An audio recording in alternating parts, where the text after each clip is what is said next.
Peace. You are tuned into Edible Activists with your host and favorite edible activist, Melissa L. Jones.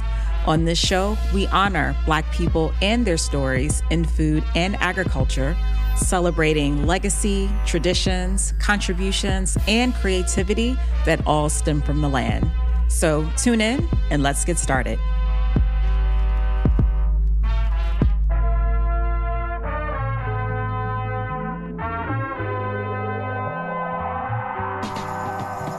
Peace. This is your host and favorite edible activist, Melissa L. Jones. I greet you from Jackson, Mississippi. And today I am joined by Nana Kumi, a queer Black Southern artist, filmmaker, herbalist, and land steward from Natchez, Mississippi. Her work moves through ancestral technology, plant medicine, and Black Southern imagination, creating visual and spiritual landscapes that invite rest, memory, and radical dreaming. She leads the Spirit in Our Roots, an art-based land initiative uplifting Black growers and land stewards across Mississippi and Louisiana. I am so honored to have her today and excited to step into the worlds that she creates. Welcome, Nana. Thank you so much for having me, Melissa. You drove from Natchez to Jackson to do this interview. And when I say honored is an understatement, I'm grateful. Thank you. I'm happy to be here and just seeing that landscape be a part of the day as, we're grounding here, just add to the energy and the gratitude for, where we are. So grateful to be here. I saw a snippet of your, what was vividly just beautiful documentary at the Mississippi Museum of Art, an event for Black creatives. And there were every single creative, like the bodies of work were just out of this world, sitting in the audience. And I said, I need to talk to her. And I sent you a note and here you are. And I'm excited to dive into all the bodies of your work, all the creatives that you have beautifully touched and all the things that you are continuing to cultivate. So I'm ready to get started. I'm ready. So Nana, as an artist who creates portals for remembering, what's the first moment or memory that feels like the doorway into who you've become? We love a good origin story. We love an origin story, and my origin story starts in childhood. If we're talking about remembering and portals and when my relationship with memory began, it really was my childhood. Because, I'm growing up in rural Mississippi, a small town in Natchez, which really forged my imagination because there was so much that needed to be created, so much available to tap into in a space where maybe there wasn't as much activity or there wasn't as much for especially youth to do in Natchez. And so I remember as a child, I always used to imagine who I would be without my memories. This was a real practice that I started. Because I was so curious about how much of our memory is our own, how much of the way that we experience our relationship with the world, with land, with our family has either been influenced by our environment or the people in our community, and what is the foundational part of who we are. So that's where my conversation with memory and portals began, because of course, Mississippi is just such a majestic, in a really, really, really almost comparing beauty and horror together. And I was like, oh, this is a play world.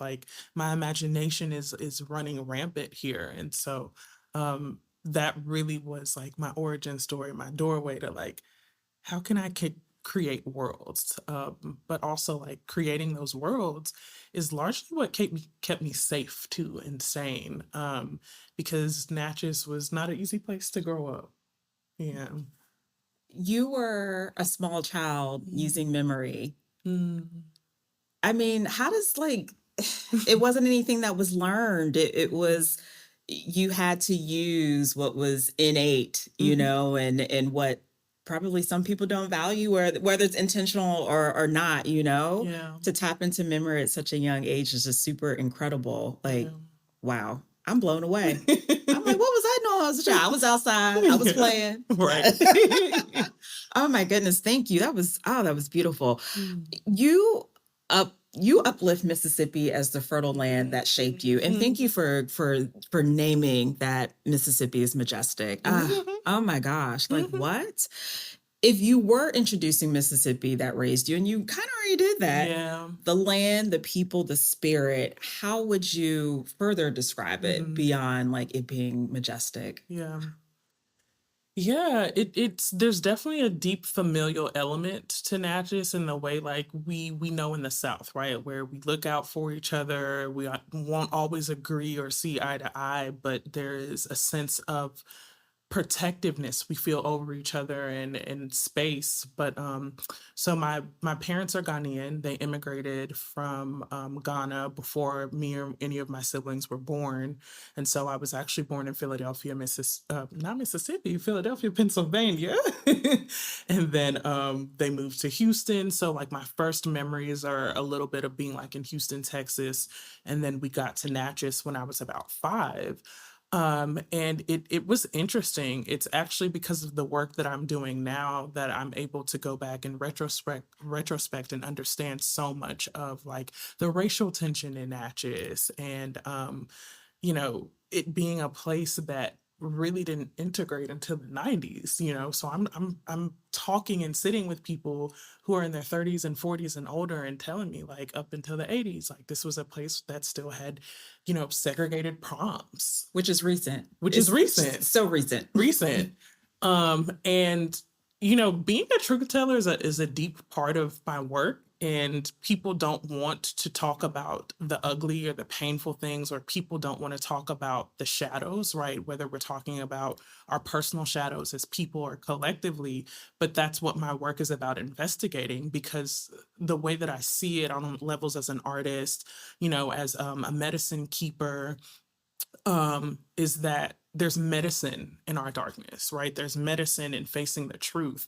And Mississippi to me is this huge world of beauty and terror, beauty and horror. Like everywhere you look, it can be staring you in the face. And yeah, that was my experience and why I started playing with memory and delving deeply into my imagination, because I was experiencing a lot of racial bullying. Like this was a huge part of like my upbringing in Natchez. And so I needed to create worlds where I felt safety, and I needed to create worlds where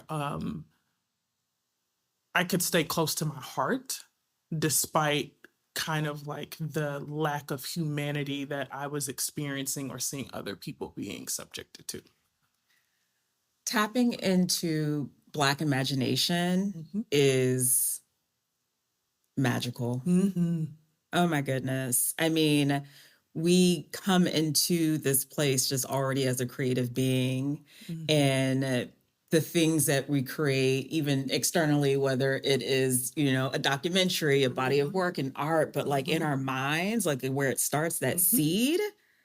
Oh my gosh, it is just something else. And I am just amazed by the Black community and just like how they even talk about Black, reimagining, and I'm just in awe, just in awe. Oh my gosh, that's incredible. That's incredible.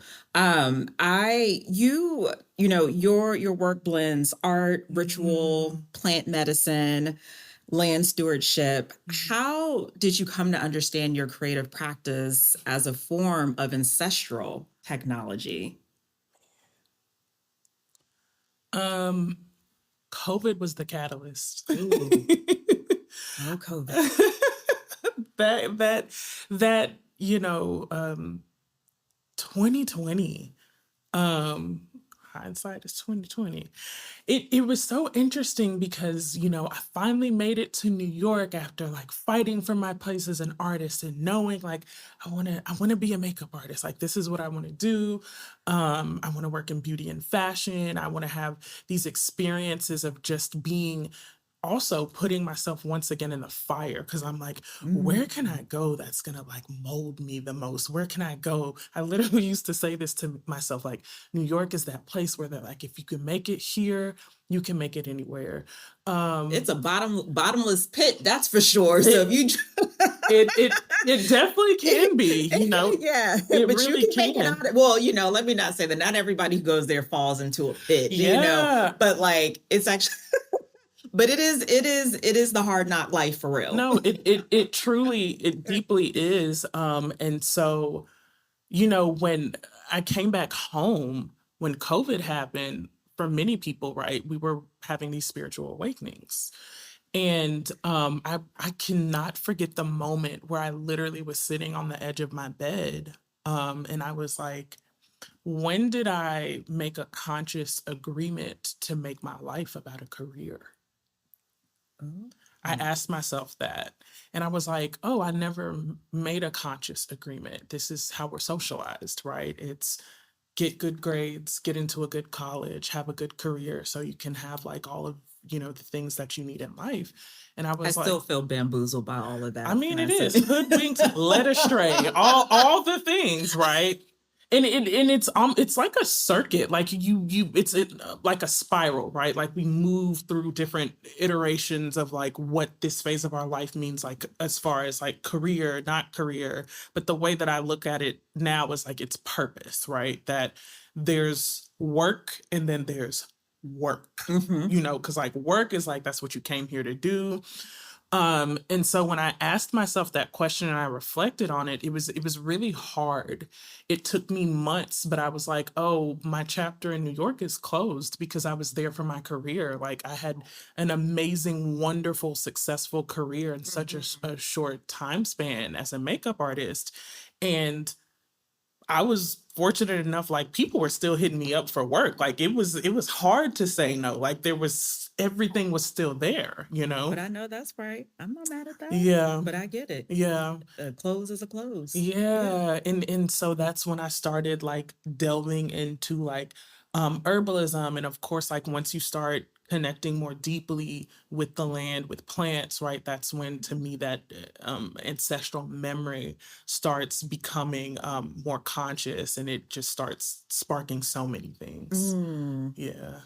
Your makeup is beautiful, by the way. I had to Thank say that you. on air. You're I'm welcome. looking at Nana's like whole facial profile on fleek. I'm Thank like, you. gosh, my goodness, just stunning all around. But oh my gosh, yeah, I thank you for sharing all of that. And like, I haven't personally, like dived into herbal medicine, but like Mm, goodness, like the healing powers and just like obviously the instant land connection, mhm, that all of that just brings is super mhm, powerful. So that's a whole nother conversation I'm mhm, sure that we can have in terms of like mhm. what has come up for you, like, going through that path Oh and yeah. diving into herbal medicine. So Been a journey. wow. You are the project director of the Spirit in Our Roots. I just want to like just let that sink in. The Spirit of Our Roots. Oh my Mhm, gosh, I can just say that over and over. mhm, Documenting Black growers, land stewards, and agrarians, and your project Soil, which we'll get tap mm. into like the deeper meaning Yeah, yeah. behind that project, has been featured in amazing, beautiful spaces. Mhm. What does soil mean to you spiritually, Mm. artistically, and personally? Oh my goodness. Spiritually, artistically, and That was a lot. I personally. threw a lot at you. No, but I love it, right? Because that's the way I'm constantly looking at soil, right?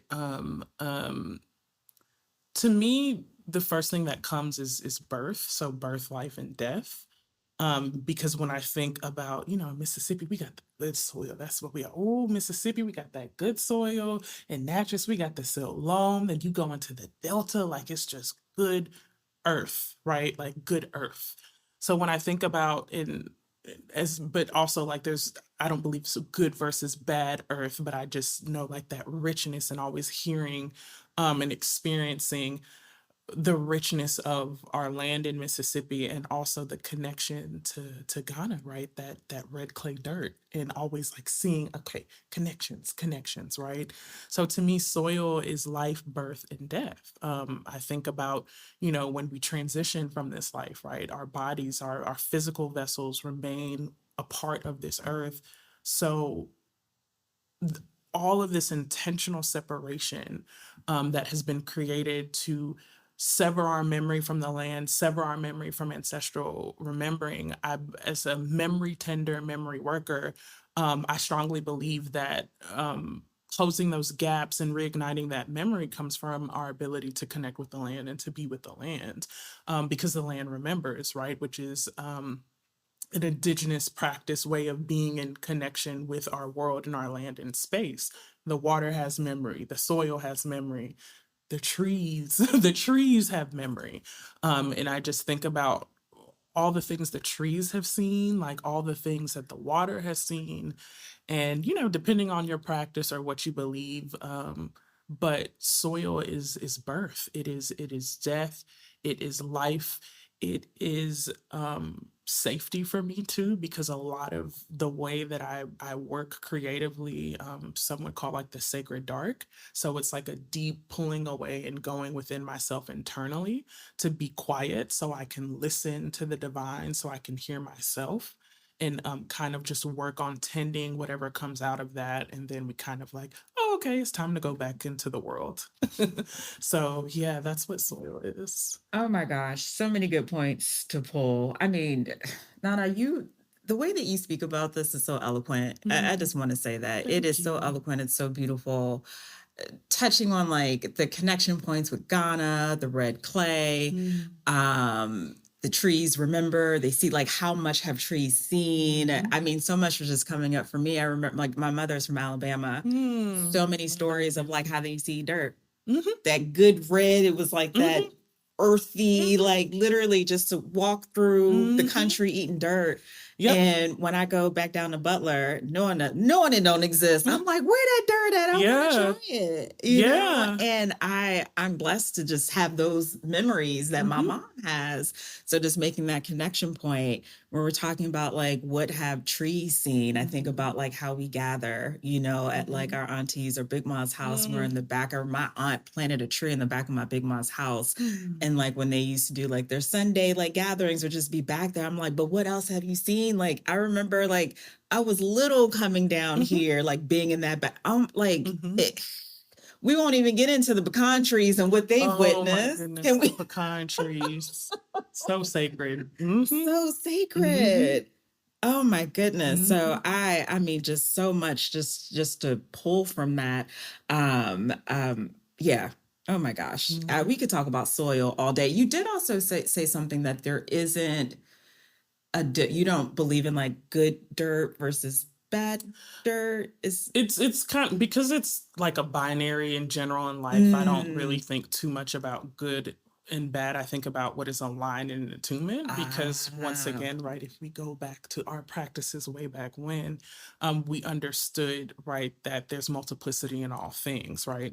And it doesn't mean that we're not living in integrity or we have a moral code, but we see that a lot of times, oppression has been made like a tool by deeming something bad, which, as someone who is a practitioner of indigenous African mhm. spirituality, who venerates her ancestors proudly and loudly, right? How many spaces and ways have we been told that that's evil, or that's bad, or it's demonic, which couldn't be?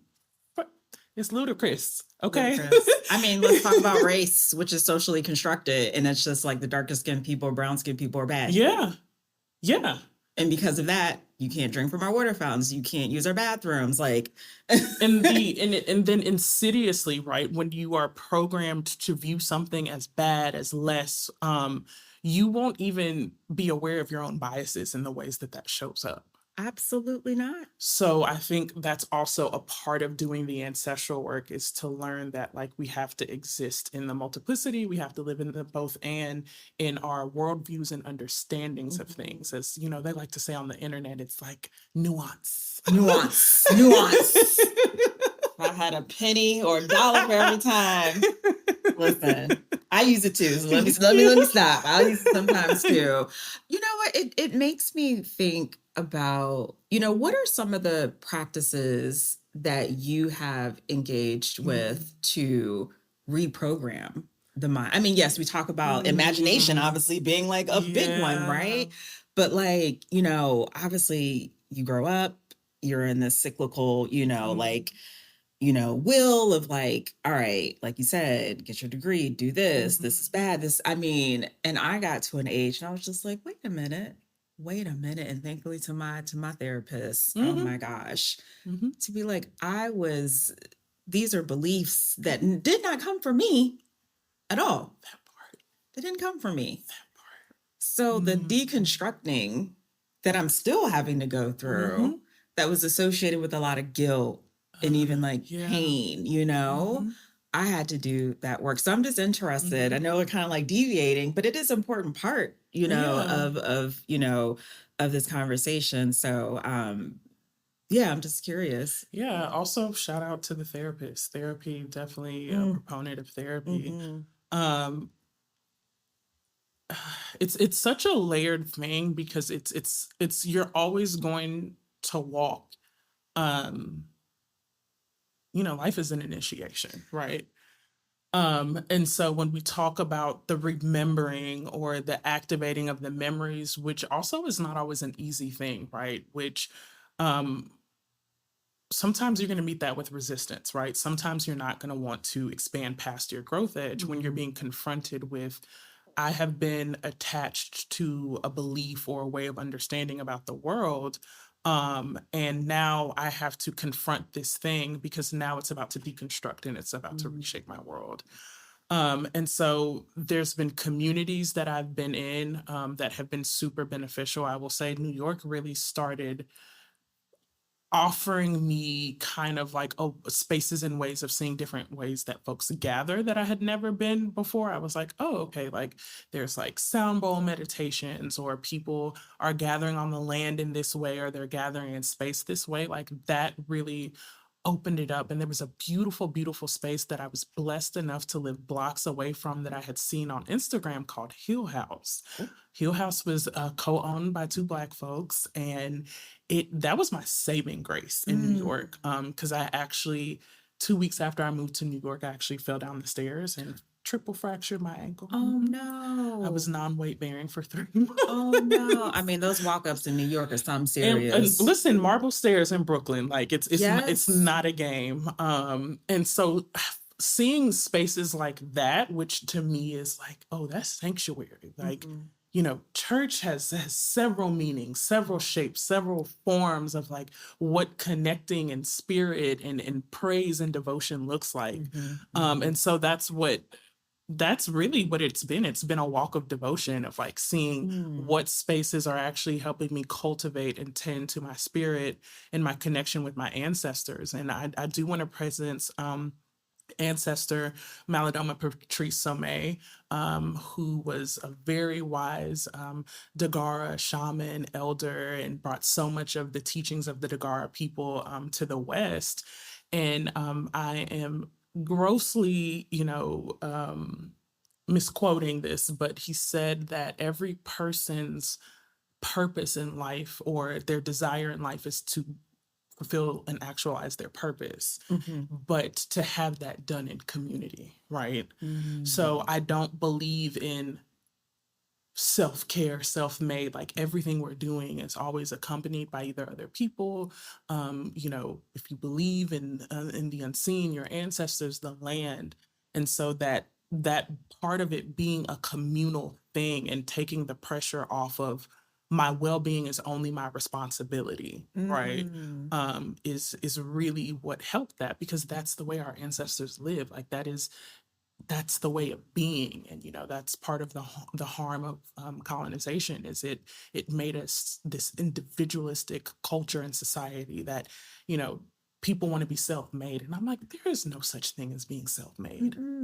Everything we have that we are was helped build by other people, right? And so, like just devotion practices and I always say that I'm a little hard-headed, like I'm my ancestors like hard-headed child, because like I'll know a thing and sometimes I don't always listen the first time, and I I call it think the that's all three of us. knocks. You know what I'm saying? Yeah. Like the first time it's like a gentle knock, and then the second time it's like a little louder, and that third time it's like we beating the door open. So, as you get older and you understand why your mom and daddy were so frustrated when they had to keep repeating themselves, you know what? I get it. Like, let me listen the first I time. get it. I get it. I did. I didn't when I was. I get it. Oh gosh. Oh my. Wow. What how do dreams and plant messages show up in your creative process? Oh my gosh. So that is something that I'm still weaving into the Oh, visual components of the work, but I did a wonderful apprenticeship with master herbalist Empress Karen Rose. She's Guyanese, based in Brooklyn, New York. Yeah, so I'm one of her apprentices. And I did my first 2 levels. And for level 2, as a part of your training, you do a plant walk. And because the program is so beautiful, where we're studying, Afro-Caribbean medicine, African medicine, Western herbalism, as well as Ayurveda, traditional Chinese medicine. But there's a specific part of the journey where you're walking with a plant, right? And you don't get to look up that plant. You don't get to ask people about that plant. You have to sit in waiting with that plant. So, sitting in meditation or dream, or maybe someone comes and tells you about it. And I walked with a plant that's called Brugmansia. It's called several different things, but it's native to South America, specifically around Peru and Brazil. And a couple years ago, I actually found out about my ancestors that came from Brazil. Yeah, like it was intense. It was intense. So when this plant first came, I was like, this is a very like this is a master plant. In herbalism, when we talk about master plants, they held like a lot of power. And, it's not easy to sit with these plants, but that plant kept coming, kept showing up in my dreams. And it was loud in the way that it showed up like in my life and in my dreams and in my work. And so it's like the plants are woven into the spirit of the work. A lot of times I feel like they're guiding me in ways that I'm not even conscious of. And so soil deals with that so much, because this plant, Brugmansia, is a plant that deals a lot with rebirth and death in the spiritual realm. And it's not an easy plant to sit with at all. And I feel like walking with that plant helped me transmute a lot of the things that soil deals with and talks about. So yeah. I need to walk with a plant. Maybe hmm something. Yep. I'll have one for you by the time we wrap this up. Yeah. Please. If Yeah. there is, if you could name like 1 or 2 plants that like someone like, people in our community should not us rolling like I Rolling got up a my list. sleeves. What would it be? Oh my goodness. Community, hear me. Hear me, community. They are doing everything from left to right Hmm. to assault our bodies, our minds, our spirits. And we need nervines. We need nervous support. Like, we could go down the list, but if you're gonna tell me I have to put it, just to 2 things, it's going to be nervous system support. Like, we have to support our nervous systems, because that is where we can be centered from. That's where we can hear from. That's where we can respond from, Yep. not react, right? Especially as people who are so overworked, so overstimulated. And I would say the ones that I have deep relationships with, because I don't like recommending plants that I haven't like spent years working Of with. course. Some people would be like, "Oh, I would say ashwagandha," but like it's so common on the market. I think a lot of them are actually sketchy. And a lot of times people use fillers and supplements and stuff. So let me also add that if you're going to get herbs, it's best to get them from like an apothecary or a natural store where it's like a good brand. I'm not really big on buying herbs from supermarkets. I'm not, or Fair. supplement stores. Fair. There's just been too much research that Yep. it's not what it's supposed to be. So I think about things that are also accessible for people because that's really, really Mm. important. So there's Tulsi, holy basil. You can grow holy basil will grow so easy. If you can grow like regular sweet basil, Mhm. it is an adaptogen, right? So these adaptogens are like these really beautiful, beautiful plants that actually help us adapt, right? To oxidative stress, to physical stressors, environmental stressors. And so what it is they're helping to improve the way that our body is responding or supporting the way that our body responds to stress. Mhm. And it's really nice. Like it has a really beautiful like flavor profile. So it's either called, you'll hear it called Tulsi or holy basil, really, really Oh, like accessible. the Tulsi tea? Is Mhm. that what? So that's Yeah. holy Mhm. basil. Mhm. Was today years old. Yeah. And we can Wow. grow it. So like if you Yeah, want to take it a step I further, do. it's easy to grow. Yeah. So I really recommend that one. Okay. And so the other one that's coming, because I'm like, oh, let me listen for what's coming up, is ginger, also super accessible.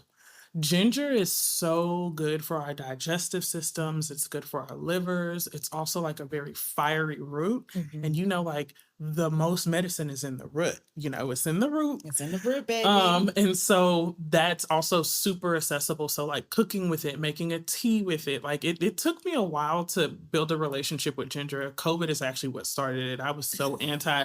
I'm like, this thing is too spicy. I don't want it in no tea. I don't want it in nothing. But our digestive system has so much to do also with our relationship with stress and also like assimilation, right? Because the more our physical digestion is better, the more our mental and spiritual digestion is better Mhm. as well too. So Mhm. yeah, holy basil ginger, accessible, abundant, like love them, live by them.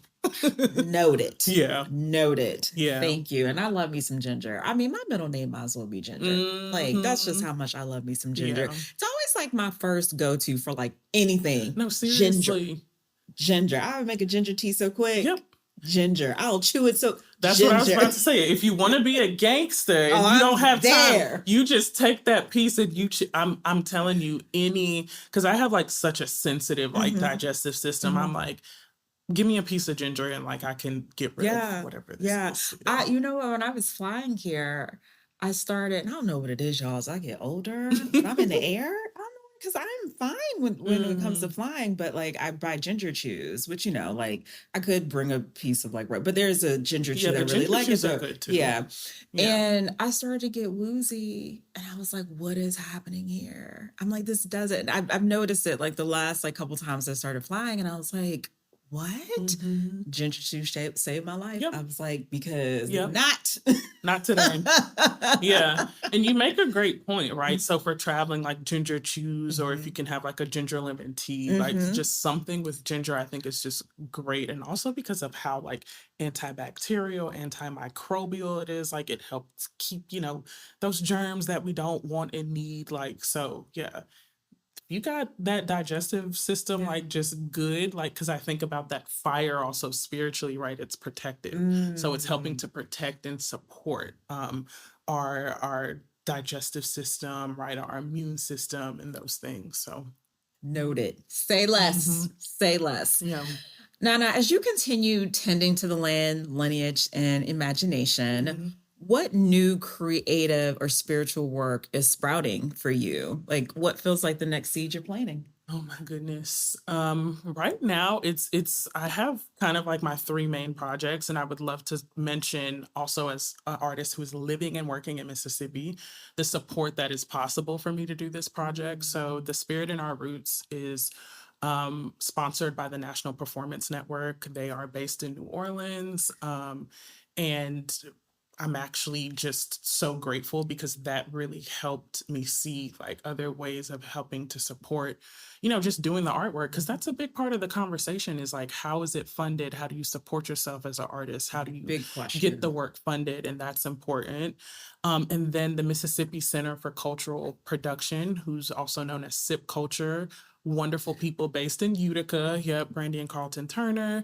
That is actually who funded Soil. Because I Shout had out. sent some other applications, but I'm like, no, it got accepted in the right place. And I so know that's right. that's how Soil was funded. I did a 3-week residency with them, Mhm. which was when I actually filmed and we created images for the first part of Soil doing my residency there. So they've been great. And then I have a Afro-diasporic dinner series called Communion, which is also funded by Sip Culture Can I come and to one? the Andy Warhol. Yes, I got you. I got you. Listen, we're taking that everywhere, Love it. So those are my 3 main babies right now. I can have a tendency to want to like take all the things on, but between those 3 things and they all live in the same world together, that is where my focus is. So I'm doing a lot of filming this year. I'm ready to kind of like wrap up filming so we can like really get properly into post-production and have something to go out next year. But yeah, things just come. Like I feel so grateful that I never experienced creative block. I feel like my issues is I have an abundance You have of an ideas abundance. and I struggle to like not put You can 10,000 channel some of things. that on over Let me give it here to you because because it's abundance. It's yeah, free flowing, thank you. And I Yeah. receive it. I receive it because Yeah. sometimes I feel like I'm just like, do I need to like bang my head against a wall or something? Or I just like sit and meditate and I just release and I'm like, Sometimes it's let a it good come to old you need me. to sit And that's down. it. Sit down. You're right. And You need to that's sit down. most time what it's giving. Yeah. Sit down and don't do anything Yeah. because you've been doing a lot in the most. Yeah. So have a seat. Yeah. Thank you for that reminder. No, I yeah. appreciate that. You're welcome. Nana, this conversation has been so beautiful, Yeah. so elegant, Thank you. all the things. And we're gonna wrap up, but this ain't gonna be our last conversation Not because at I all. want more of these conversations, and I am so excited about what you are producing. I Thank mean, you. what I saw at that event, I was like, And that's just like a small piece. it was just a snippet. It's just a little snippet, a little, What I saw hors was d'oeuvre, a little beautiful, beautiful. If you could place one physical object from your journey, something symbolic like a seed, tool, a handwritten note, a film, a snippet, an hors d'oeuvre, if you will, into 100-year vault for the next generation of stewards, what object would you choose and why? It would have to be my dream book. Tell me Yeah. more. The dream book, which our dreams are so sacred. It's such a sacred practice. And I know personally I contend a lot with what's supposed to be kept sacred and protected and what things are supposed to be shared. But it's been very clear and on me that as I think about, ancestral legacy, what's important is this dream book, because I've been a very, very active and vivid dreamer since I was a little girl. And so when we talk about plants and ancestors and lands, right, that the land, that's one of the primary ways that, things speak to us. And I'm always thinking about my dreams in that dream book of like how important. I'm like, no, this has to be passed forward. There's so much wisdom, there's so much medicine in here, so many steps, right, for ritual, so many steps for healing, so many steps for communion and gathering, and just that to me, I know is like something absolutely like I'm in the process. Like it's going to take me years to put it together. I'm glad that you know that though. Yeah, This isn't anything to rush. It's definitely going to take time, but I'm like, if I know there's so many parts of my legacy that I will leave in the work that I'm doing that is, active now and with community. But one thing that I know for certain, I'm like, 100 years, this book. Because think if we had our ancestors' dream books. Think about that. Like if they had the opportunity to be documenting their dreams, right? We talk about documentation, which I love the world of documentation being discussed as recipes, right? Pictures, not just like I'm sitting, with a camera and recording you and taking your story, but it's like, what is documentation? And it's our life, right? It's archiving our lived experience. And so I think about that. I think about the ancestors that, I didn't get to meet or didn't be relationship. And I wonder, like, how did you get through this? Like, Mm-hmm. how did you do this? And we need this, right? As world builders, as this world is literally cracking open, they know the way, right? Yes. And they had to make a way with a lot less than we have today, Mm-hmm. right? So I'm leaning into that and knowing like this is so important as part of legacy that we document our people. So those of y'all that still have grandparents Yes. alive, recipes, pictures, what were the remedies they did before, you know, we were deeply into like, you know, Western medicine, like what were our traditional medicine practices, and having someone or multiple people in the family, right, tend to that. Like that is a gold. And so I'm always telling people, baby, you got an iPhone. You talk to your grandma. It's nothing to say, Grandma, I want to talk about this, you know, like, and hit record on that phone. Yep. But for me, it's that dream book. And maybe as I'm talking now, it'll be more than dreams, right? It would be recipes too, and you know, poems and all that. So oh my gosh, that dream book, that sounds so incredible. And you know, at this point, like any and everything that has like deep meaning is an artifact. Absolutely. All artifacts. Absolutely. We're collecting all the things. Absolutely. That skillet, bring it on. And I'm talking about that skillet that's been in the family for don't even get me started. Skillets like that anymore. Don't even get me started. A good skillet? What? A good pot? A good pot? Absolutely. I mean, there's some measuring cups that's been there for goodness. I'm like, yep, artifact. Don't touch it. Oh my goodness. Yeah. Nana, it has been an absolute pleasure to sit down and speak with you. Thank you so much. You have graced the show, and I am beyond grateful. Thank you, Melissa. Thank you for this invitation and being a part of the work. And these really beautiful questions.